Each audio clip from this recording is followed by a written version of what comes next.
Thanks very much, Wendy. Good morning, good afternoon, good evening. I see someone said hi from Romania, so I want to be sensitive to time zones. I've been a basketball fan for many years, ever since I was a kid. And my son plays the game. He's a freshman in high school, and I've even coached his team for the last 3 years. And I noticed a lot of similarities between the game of basketball and the profession that we're in. And I thought I would just highlight some of those, some of those relationships in terms of the conversation today, and then align my 25 years of project management experience to the concept as well. So, it's meant to be somewhat entertaining and hopefully a little bit educational as well. In terms of context, I really think about both the basketball metaphor in 4 categories. And so what I'll do is I'll go into each one of them and talk about them in the context of both the game as well as projects. So there's the game itself, right, which is the projects that we're on. Clearly, it's there's a team, the players, and then the coach, which is what I believe we are. So if I jump into the game here, there we go. As everyone knows, who knows the game of basketball, it is a team sport that's played by 5 members on the court, a few players on the bench, and the teams have a shared goal and need to trust and support each other, and very much like a project, right? In terms of having a team that has to work together towards a common goal, right? It sounds a little bit like the PMI definition of a project.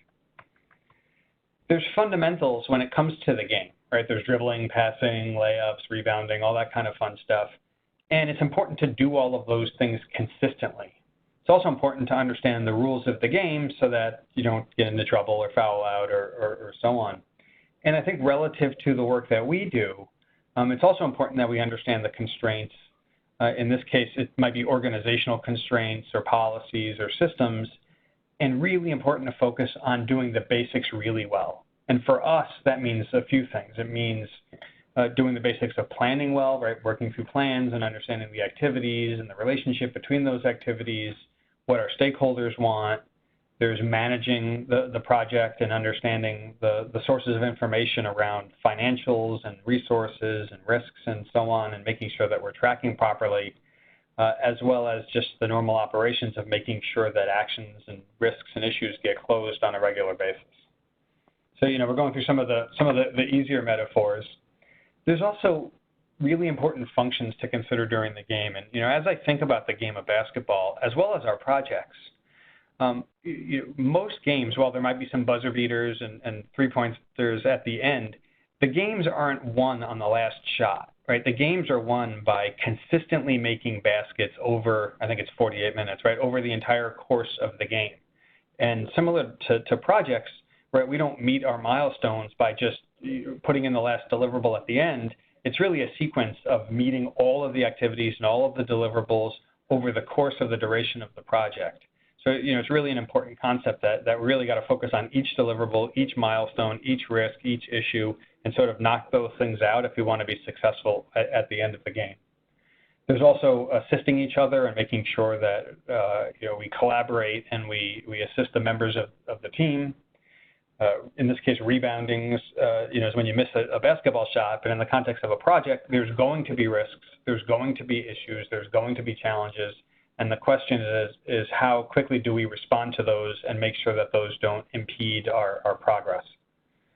In this case, defense is making sure that there's not a lot of changes and volatility that come into our world so that we can be focused on what we need to be focused on.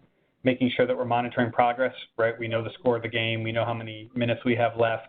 We know, the resources that we have, and then adjusting to the game as well. And then lastly, right, we don't want to get into foul trouble, so we don't want to have major risks and issues that'll take us out of the game.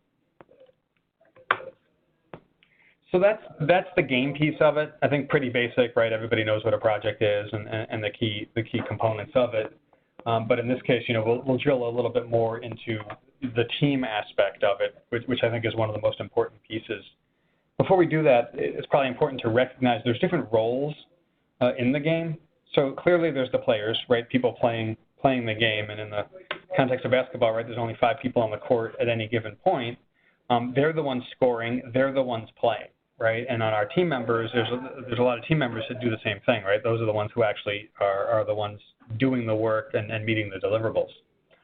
I'm going to skip over for a second. Then there's the coach, the person who's on the sidelines, who provides leadership, right? They yell out plays, they guide, but they're not playing, right? And a lot of us know, a lot of the managers, and I would argue that's probably a historical view of project management that, we stand on the sidelines and we sort of yell at the players and make sure that they're doing what they're supposed to do, and so on.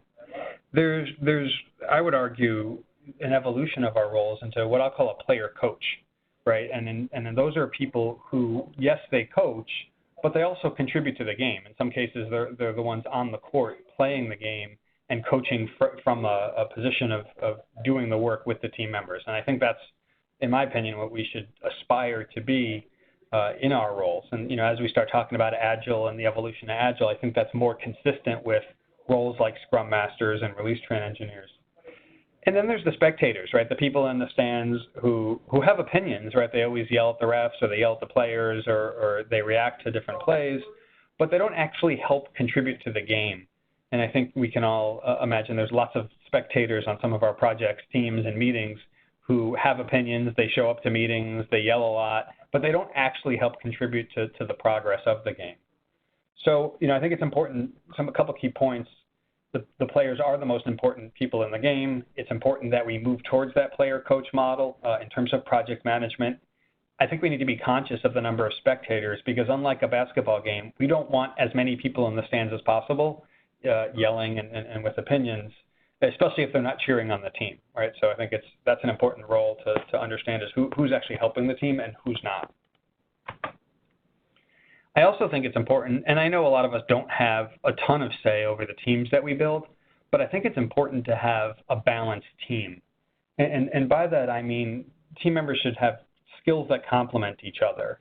And, I'll give you an example. When I was coaching my son's team a couple of years ago, I had a kid who just wanted to take three-pointers. He didn't want to do anything but shoot. And he was actually pretty good at them, so I for the most part, couldn't tell him not to do that. But he did miss at times. And so what I did with his lineup was I put the tallest kid on the team with him, thinking, look, he's going to miss some shots. And when he does, I want our tall kid to get the rebound. And then on my other lineup, I had my son who could play a bunch of different positions and was better at distributing the ball to some of the more athletic kids. So I had his team with some of the athletic kids because I knew he could get them the ball. And so I sort of balanced that out. And similarly, when we're on project teams, I think it's important to balance out the type of team members that we have. So we probably want some technical resources if we're in IT who understand the technology. We probably want some people who understand the business. We probably want some, maybe some visionary types. We also want people who do the work. And so based on the makeup of the project, I think it's important that we balance out the team members' skill sets so that we don't have all of one type of player. You can see Manute Bol and Muggsy Bogues, who played in the 80s in basketball there on the picture. Also really important, and this is also a key tenet as we move more towards agile type of delivery, trusting and supporting each other's team, right? Collaborating with each other, right? Trusting that your team members are going to be where they need to be on the court. Same thing on the project team, that when you need them, they're going to be available. It's important that if somebody, slips a little bit, that we pick up the slack and we jump in to help them.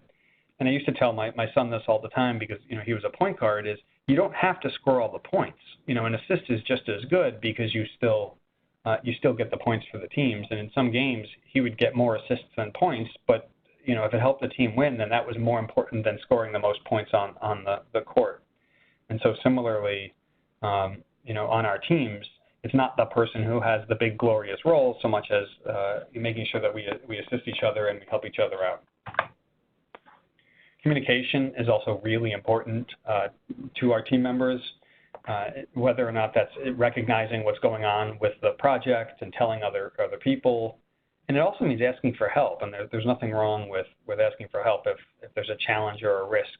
I'm a big fan of full transparency as we have projects to make sure. And it's not about getting somebody, right, and making. Hi there. Hope you enjoyed that last clip. My name is Michael Maludis, and if you'd like to watch the full 60 minutes of that last webcast, while also getting complete unlimited access to our entire library of IT learning, simply visit our subscribe page at greatpro.org/subscribe.